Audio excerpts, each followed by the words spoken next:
ক্রীড়াই শক্তি, ক্রীড়াই বল, মাদক ছেড়ে খেলতে চল এই স্লোগানের সামনে রাহিরে ৯ নং উত্তর পাহাড়তলী লেক সিটি আবাসিক এলাহাত লেক সিটি সুপার লিগ ২০২৫-র ফাইনাল খেলা অনুষ্ঠিত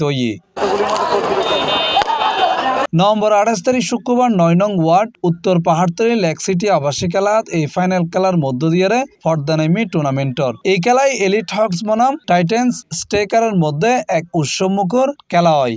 এর মধ্যে শেষ পর্যায়ে চ্যাম্পিয়ন হয়ে এলিট হকার্স, রানার আপ হয়ে টাইটান্স স্টেকার।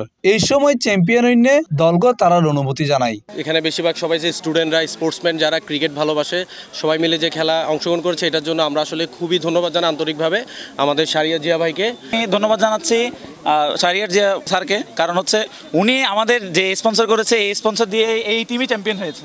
অনুষ্ঠানের প্রধান অতিথি হিসেবে উপস্থিত আছেন ৯ নং ওয়ার্ড কাউন্সিলর পদপ্রার্থী ওয়ার্ড বিএনপির যুগ্ম আহ্বায়ক এম জিয়াউল হুদা শাহরিয়ার জিয়া। এই সময় প্রধান অতিথির বক্তব্যে তিনি হইয়ে ৯ নম্বর ওয়ার্ডের মধ্যে সকলের খেলাধুলার লাই বলি এনে উৎসাহিত করিবার লাই বলি এনে আই দীর্ঘদিন ধরে হাজ করি যাই।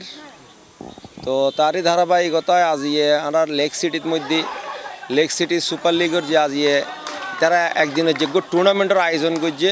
তো এটা আমি তার সম্পৃক্ত হইতে পারি না, আমি নিজরে খুব গর্বিত ধন্য মনে করি।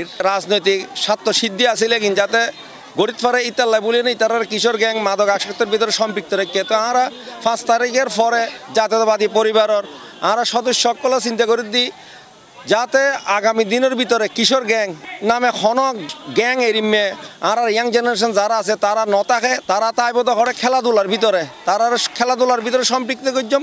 খেলাধুলা আর শরীর আর মনলে বলিয়ে নে অবশ্যই একান দরকারি জিনিস।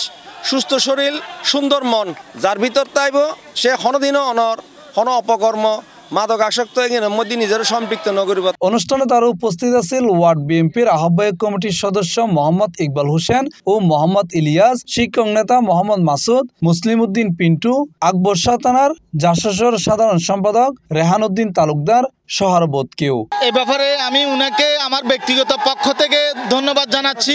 দীর্ঘ ১৭ বছর পর তরুণদের উৎফুল্ল করার জন্য যে খেলাধুলার আয়োজন করা হচ্ছে, আমি বিশেষ করে আমার শিক্ষক সমাজের পক্ষ থেকে ওনাকে ব্যক্তিগতভাবে অভিনন্দন জানাচ্ছি। এই কোমলমতি ছেলেরা তারা লেখাপড়ার পাশাপাশি যেন তারা খেলাধুলায় সম্পৃক্ত থাকে। মনোবিশ্বাস যদি সবসময় খেলাধুলার মধ্যে থাকে, মন ভালো থাকে, পড়ালেখা ভালো হয়। C+ TV, Chittagong.